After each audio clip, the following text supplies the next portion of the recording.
Hey everybody, today on the Archery Farm we're going to talk about selecting the correct arrow length and assembling the arrow. We've got a bow here that we're going to select arrows for.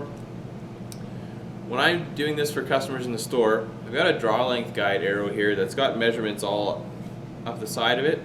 So when I draw back I can just look at it and say, okay, I need a 28-inch arrow or whatever. But not everybody has this available to them. So we're going to put that to the side and show you how to do it without that. It's important when you're doing this to draw the arrow in a safe direction. Right now I'm drawing towards a concrete wall, so I know that there's no risk of anyone walking in front of me when I'm pulling this. Okay, so for deciding how long you want to cut your arrow, we're going to draw back, and you need a friend or someone with you to mark where you want the arrow cut. So Scott here is going to help me out. What we want to do is we want to have the arrow cut flush with the front of the riser. You can go a little shorter depending on the arrow rest you're using, or a little longer if you want, just for the type of broadhead you're using, if you're using a really big broadhead. But you don't want to go more than a ½ inch on either side. Okay, I'm going to come to full draw here, and Scott's going to make a mark on the arrow where the arrow meets the front of the riser, and that's where we'll eventually make our cut.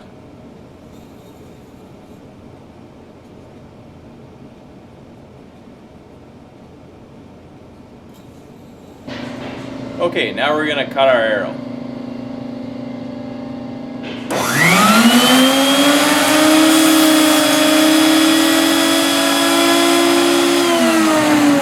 So we've got our arrow cut.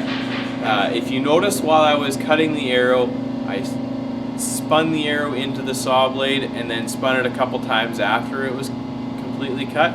That's important to do to make sure you get a nice square, clean cut all the way around the arrow. We were working with an Apple arrow saw here, but if you don't have one of those at home, a solid mounted Dremel tool to your workbench or other high RPM cutting tool will work. Just make sure that it's mounted solid and it's high RPM with a thin blade. Okay, now that we've got our arrow cut, we're on to the final step of the final assembly. We've got two more components. We've got our field tip and we've got our insert. I like to screw the tip into the insert before I glue it in, because it gives me a good place to hold on to the insert while I'm putting the glue on, so I don't get glue on my fingers. The glue that we're using here is just an insert glue. You can use any CA glue, crazy glue. They all work really well. Just be careful that if you're using a crazy glue that you get the insert in there really quick. What you want to do is apply the glue liberally to the insert. It's okay to have too much glue, but not enough glue could be a problem. So just like that, all over the insert. And all you do is slide it in, rotating it around, making sure that glue is spread all the way around the insert, and push it all the way in. And then just have a shop towel or piece of paper towel to wipe the glue off, just like that. Now our arrow is assembled, ready to shoot. I hope that helps in selecting your correct arrow length and assembling your arrows.